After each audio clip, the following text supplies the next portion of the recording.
Holy Monday may seem like an odd combination of words, but this is the Monday of that week in which we, as the people of God, slow down and walk with Jesus through his final moments before death and resurrection. Today I'd like to read a short word with you from the Gospel of John, but first I want to invite you to lift up your hearts with me by a reading of the 36th Psalm, a prayer. Your steadfast love, O Lord, extends to the heavens, your faithfulness to the clouds. Your righteousness is like the mighty mountains. Your judgments are like the great deep.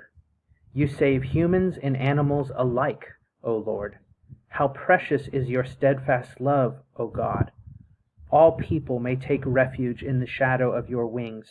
They feast on the abundance of your house, and you give them drink from the river of your delights. For with you is the fountain of life, and in your light we see light.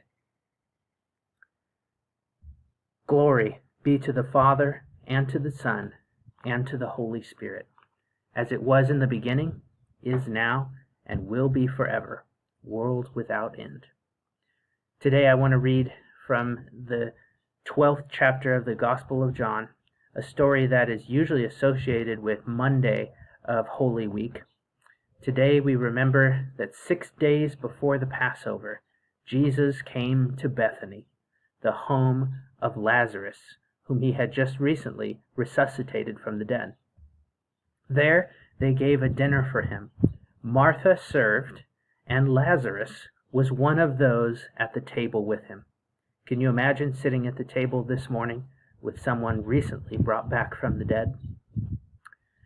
This morning, as we sit around that table, we are invited to listen in on a story that was really shocking for many of those who heard it.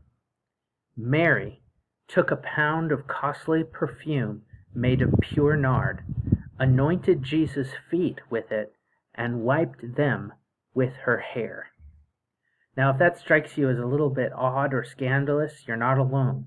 That struck the people that day as a little bit odd and scandalous as well, and enough so that it caused Judas to speak up, one of Jesus' own disciples. Judas said, "Why was this perfume not sold for 300 denarii and the money given to the poor?" Seems like a perfectly logical request, doesn't it? Seems like an understandable argument or cause on Judas's sake. But Jesus said, "Leave her alone. She bought it so that she might keep it for the day of my burial."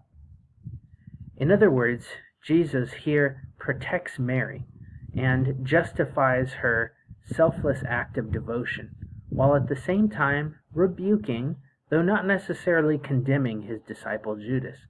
In this same way, Jesus continues through his word today and by his Spirit to gently rebuke his disciples who do not yet understand his gospel, but also to comfort and protect those who live lives of true faith and full devotion to him in whatever kind of trouble they get in this world.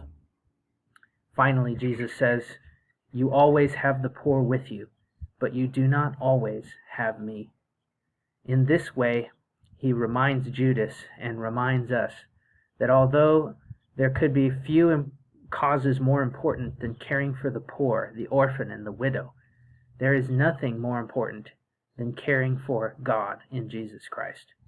And today, whatever other causes we might be concerned about or worried about, it's important for us not to lose sight of the greatest treasure that God has ever given us in his Son. And in these final weeks, as we trace Jesus' movements to the cross, let's make sure that we don't lose sight of what's really important, as Judas did. Let's pray. Lord, we thank you that this morning your word can gently teach us and rebuke us, correct us when our eyes have lost the prize, and also comfort and protect us as we pour out our hearts and our lives in full devotion to you. I pray that you would wrap your loving arms around us this morning through your word and through your Spirit, and remind your people that we are yours and we are in safe hands. I also pray that you would take your word this morning and correct us, shape us in the way you see fit, just as you shaped that band of 12 disciples and prepared them to be fit for the day of Pentecost. Prepare us to be more fit for your mission as your church. We ask these things today in Jesus' name and for his sake. Amen. Have a good and holy Monday in the Lord.